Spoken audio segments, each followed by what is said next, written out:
Hi friends, it's Deanna Willison with Our Blooming Catholic Life, and I'm back to try and finish up a couple of these Bible in a Year by the New St. Thomas Institute readings.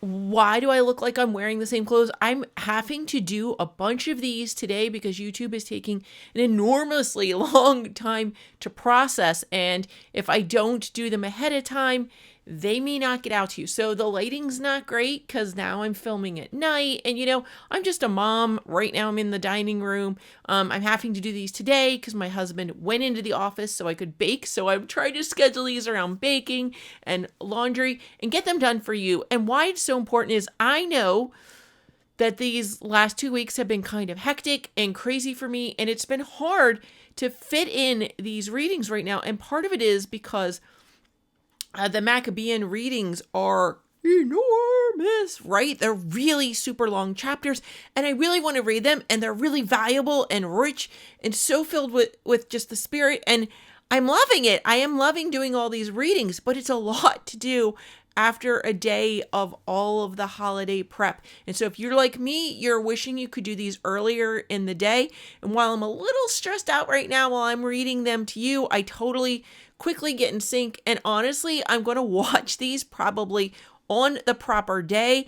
I can either watch them or listen to them as like a podcast while I'm going about doing housework. So I'm going to reflect on them throughout the days of these last few weeks because I want us all to finish strong. I know so many of us had good intentions in reading a Bible in a year with Dr. Taylor Marshall this year,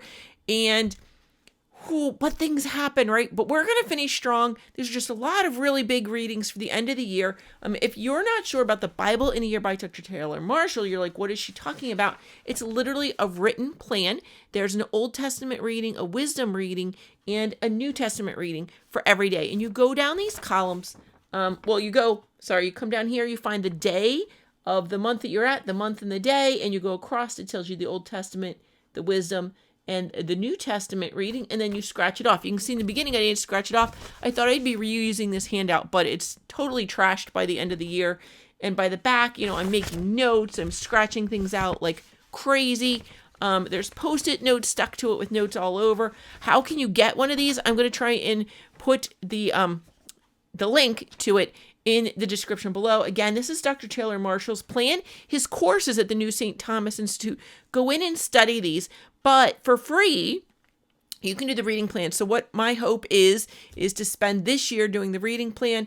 I'm making notes in a paperback version, the St. Benedict Press version of the Douay-Rheims. I'm apologizing right now if I mispronounce that. I'll be mispronouncing things this whole video. And so I'm making notes in there of things I don't understand, things that really speak to me, things I really want to study more. And so if I have the opportunity to take Dr. Taylor Marshall's course in the future, this is going to be like a part of my notebook. It's all going to be set up, ready to go, because I know the things that I thought I understood or really loved, whatever. I've got notes already in it. Whew. That's a lot. Thank you for joining me. If you've already been a part of this, welcome back. If you're new, welcome. Hey, start now. Start now. Why not? I started these videos when we started reading First Maccabees, so it's a great place to start. Although it's when we started First Maccabees, we were already in Sirach, or you may call it Ecclesiasticus, and we were already in Revelation. You may call it the Apocalypse of St. John the Apostle. Whatever you call them, we were already into some of those other books, but I wanted for the holiday season to make sure that I started with First Maccabees, and so that's what I did. Today, we're going to be reading First Maccabees 7 and 8, Sirach 40, /Ecclesiasticus 40, and either Revelation or the Apocalypse of St. John the Apostle, chapter 11. So that's what we're reading today. Are you ready, friends? Yeah, you may want to get a drink and sit down. These are pretty long, or grab your headphones, do whatever you're going to do, but know you're going to be here for 20 minutes to a half an hour is my guess. Okay, let's see what happens. Demetrius is made king and sends Maccabees and Alcimus the priest into Judea, and after them Nicanor, who is slain by Judas with all his army. Wait, what? Oh, Demetrius must be made king of the Persians. Let's see. Oh, here it says, in the 151st year, and that means since the rule of the Greeks. In the 151st year, Demetrius, the son of Seleucus departed from the city of Rome and came up with a few men into a city of the seacoast and reigned there. And it came to pass, as he entered into the house of the kingdom of his fathers, that the army seized upon Antiochus and Lysias to bring them unto him. And when he knew it, he said, "Let me not see their face." So the army slew him, and Demetrius sat upon the throne of his kingdom.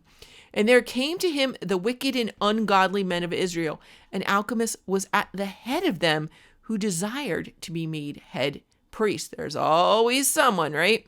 And they accused the people to the king, saying, "Judas and his brethren have destroyed all thy friends, and he hath driven us out of our land.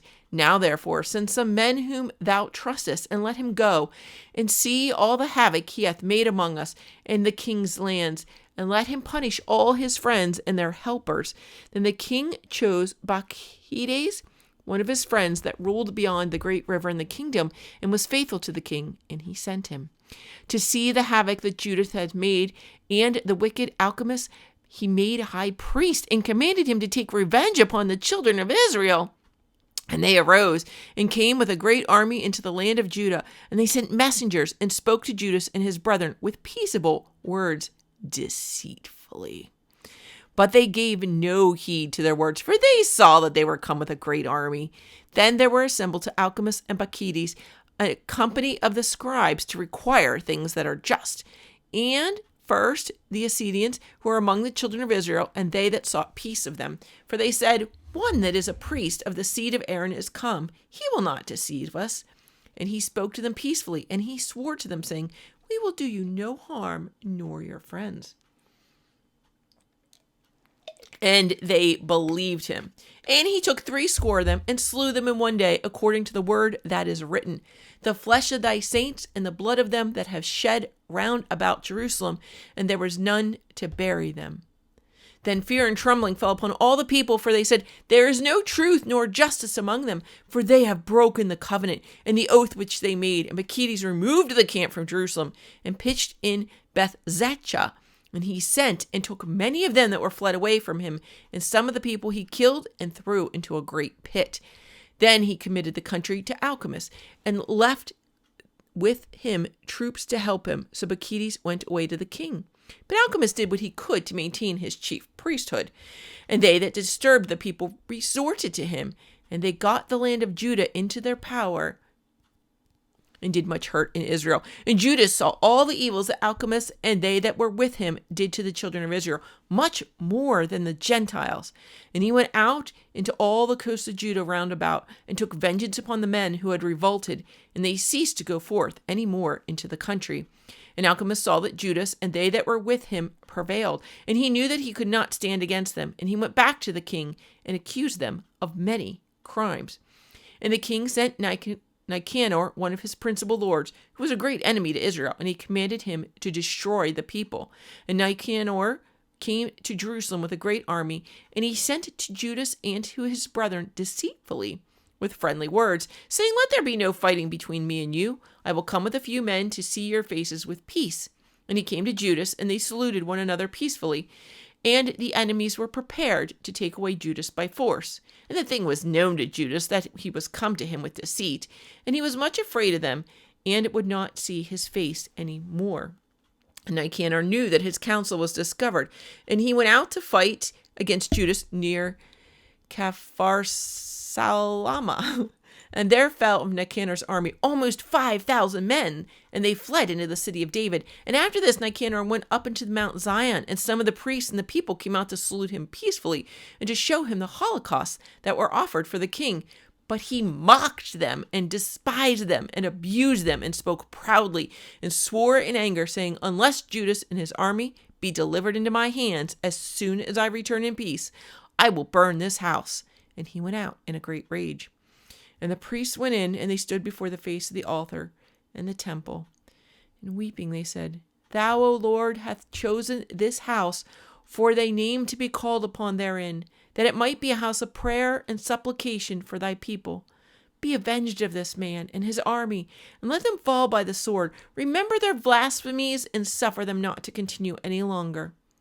Then Nicanor went out from Jerusalem, and encamped near Beth-horon, and an army of Syria joined him. But Judas pitched an Adarsa with 3,000 men, and Judas prayed and said, O Lord, when they that were sent by King Sennacherib blasphemed thee, an angel went out and slew of them 185,000.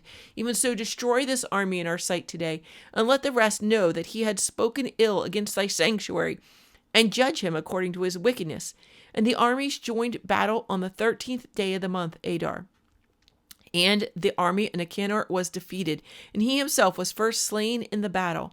And when his army saw that Nicanor was slain, they threw away their weapons, and they fled. And they pursued after them 1 day's journey from Adazar, even till ye come to Gazara, and they sounded the trumpets after them with signals. And they went forth out of all the towns of Judea round about, and they pushed them with the horns, and they turned again to them, and they were all slain with the sword, and there was not left of them so much as one.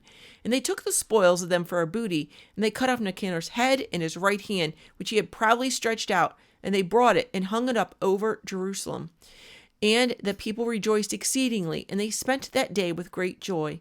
And he ordained that this day should be kept every year, being the 13th of the month of Adar. And the land of Judah was quiet for a short time. And friends, I'm going to turn my phone sound to silent. I love that part about cutting off the arm and the head. Why? Because it reminds me of the poem of Beowulf, which is a prefigurement of Jesus. Let's go on to read Maccabees chapter 8, first Maccabees chapter 8.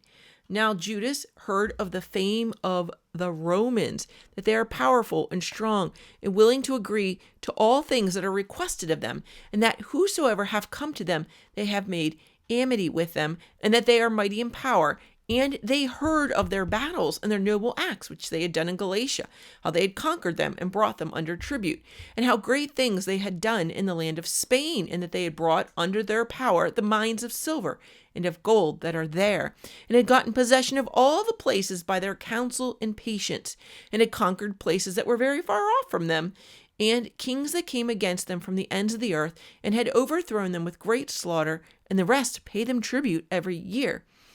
And that they had defeated in battle Philip and Perses, the king of the Settians, and the rest that had borne against them, and had conquered them.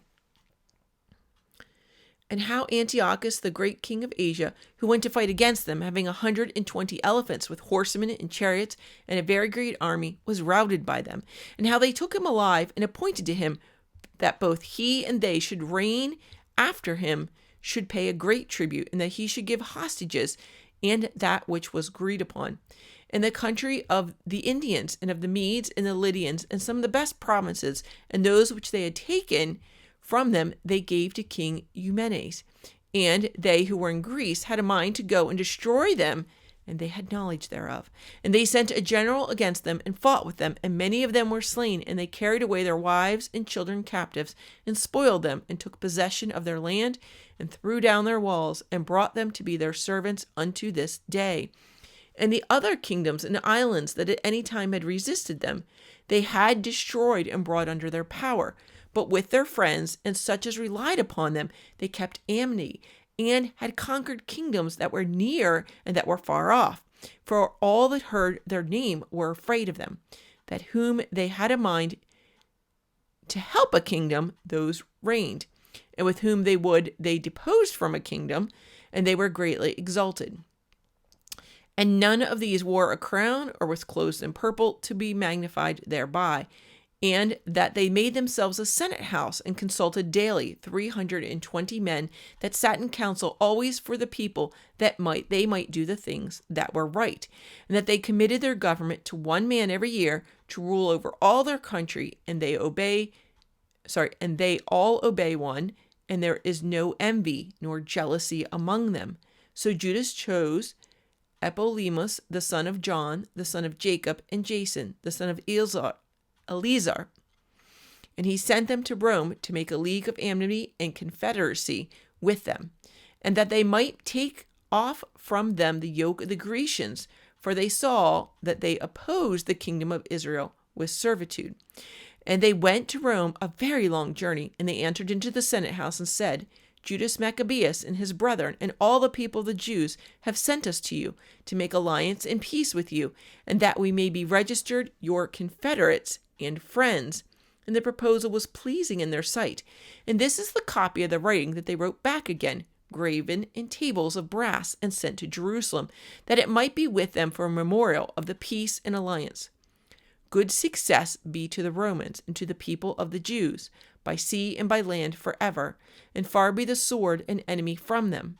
But if there come first any war upon the Romans, or of any of their confederates in all their dominions, the nation of the Jews shall help them according as the time shall direct with all their heart.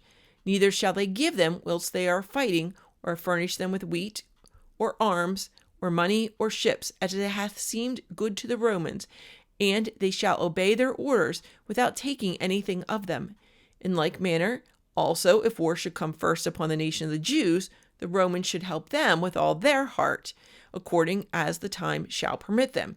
And there shall not be given to them that come to their aid either wheat, or arms, or money, or ships, as it hath seemed good to the Romans, and they shall observe their orders without deceit. According to these articles did the Romans covenant with the people of the Jews. And if after this one party or the other shall have a mind to add to these articles, or take anything away, they may do it at their pleasure, and whatsoever they shall add or take away shall be ratified. Moreover, concerning all the evils that Demetrius the king hath done against them, we have written to him, saying, Why hast thou made thy yoke heavy upon our friends and allies, the Jews? If therefore they come again to us, complaining of thee, we will do them justice, and we will make war against thee by sea and land. And that is the end of the first book of Maccabees, chapter 8. Sorry, I need to charge that phone up while I go ahead and read to you from either whatever you want to call it, Sirach or Ecclesiasticus, and chapter 40. It's not a terribly long chapter. I do have a number of things marked in here. So I'm trying to get around the microphone. Great labor is created for all men, and a heavy yoke is upon the children of Adam, from the day of their coming out of their mother's womb until the day of their burial into the mother of all. Their thoughts and fears of the heart, their imagination of the things to come, and the day of their end. From him that sitteth on a glorious throne, unto him that is humbled in the earth and ashes. From him that weareth purple and beareth a crown, even to him that is covered with rough linen, wrath, envy, trouble, unquietness, and the fear of death, continual anger and strife. And in the time of rest upon his bed, the sleep of the night changeth his knowledge. A little and as nothing in his rest, and afterward in sleep, as in the day of keeping watch. He is troubled in the vision of his heart, as if he had escaped in the day of battle. In the time of his safety he rose up, and wondereth that there is no fear. Such things happen to all flesh, from man even to beast, and upon sinners are sevenfold more. Excuse me, friends, there's an ambulance going by, so let's just say quick prayer. Such things happen to all flesh, from man even to beast, and upon sinners are sevenfold more. Moreover, death and bloodshed, strife and sword, oppression, famine and affliction and scourges. All these things are created for the wicked, and for their sakes came the flood. All things that are of the earth shall return to the earth again, and all waters shall return to the sea. All bribery and injustice shall be blotted out, and fidelity shall stand forever. The riches of the unjust shall be dried up like a river, and shall pass away with a noise like a great thunder and rain. While he openeth his hands, he shall rejoice, but transgressors shall pine away in the end. The offspring of the ungodly shall not bring forth many branches, and make a noise as unclean roots upon the top of a rock. The weed growing over every water, and at the bank of the river, shall be pulled up before all grass. Grace is like a paradise in blessings, and mercy remaineth forever. The life of a laborer that is content with what he had shall be sweet, and in it thou shalt find the treasure. Children and the building of a city shall establish a name, but a blameless wife shall be counted above them both. Wine and music rejoice the heart, but the love of wisdom is above both. The flute and the psaltery make a sweet melody, but a pleasant tongue is above them both. Thy eye desireth favor and beauty, but more than these, green sown fields. A friend and a companion meeting together in season, but above them both is a wife with her husband. Brethren are a help in the time of trouble, but mercy shall deliver more than they. Gold and silver make the feet stand sure, but wise counsel is above them both. Riches and strength lift up the heart, but above these is fear of the Lord. There is no want in the fear of the Lord, and it needeth not to seek for help. The fear of the Lord is like a paradise of blessing, and they that have covered it above all glory. My son, in thy lifetime, be not indigent, for it is better to die than to want. The life of him that looketh toward another man's table is not to be counted a life, for he feedeth his soul with another man's meat. But a man well instructed and taught will look to himself. Begging will be sweet in the mouth of the unwise, but in his belly there shall burn a fire. And now, friends, let us turn back to the Apocalypse of St. John the Apostle. Chapter 11. And there was given to me a reed like unto a rod, and it was said to me, Arise and measure the temple of God, and the altar and them that adore therein. But the court which is without the temple cast out, and measure it not, because it is given unto the Gentiles, and the holy city they shall trod under foot 42 months. And I will give unto my 2 witnesses, and they shall prophesy 1,260 days, clothed in sackcloth. These are the 2 olive trees and the 2 candlesticks that stand before the Lord of earth. And if any man will hurt them, fire shall come out of their mouths, and shall devour their enemies. And if any man will hurt them in this manner, must he be slain. These have power to shut heaven, that it rain not in the days of their prophecy. And they have power over waters to turn them into blood, and to strike the earth with all the plagues as often as they will. And when they shall have finished their testimony, the beast that ascendeth out of the abyss shall make war against them, and shall overcome them, and kill them. And their bodies shall lie in the streets of the great city, which is called spiritually Sodom in Egypt, where their Lord also was crucified. And they of the tribes and peoples and tongues and nations shall see their bodies for 3 days and a half, and they shall not suffer their bodies to be laid in sepulchres. And they that dwell upon the earth shall rejoice over them, and make merry, and send gifts to one another, because these 2 prophets tormented them that dwelled upon the earth. And after 3 days and a half, the Spirit of life from God entered into them, and they stood up on their feet, and great fear fell upon them that saw them. And they heard a great voice from heaven saying to them, Come up hither. And when they went up to heaven in a cloud, and their enemies saw them, and at that hour there was made a great earthquake, and the 10th part of the city fell, and they were slain in the earthquake names of men 7,000. And the rest were cast into a fear, and gave glory to the God of heaven. The 2nd woe is past, and behold, the 3rd woe will come quickly. And the 7th angel sounded the trumpet, and there were great voices in heaven saying, The kingdom of this world is become our Lord's and his Christ's, and he shall reign forever and ever. Amen. And the 24 ancients who sit on their seats in the sight of God fell on their faces and adored God, saying, We give thee thanks, O Lord God Almighty, who art, and who wast, and who art to come, because thou hast taken to thee thy great power, and thou hast reigned.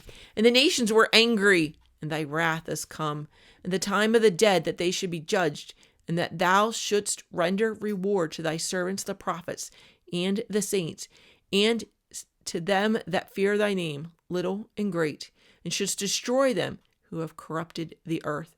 And the temple of God was opened in heaven, and the ark of his testament was seen in his temple.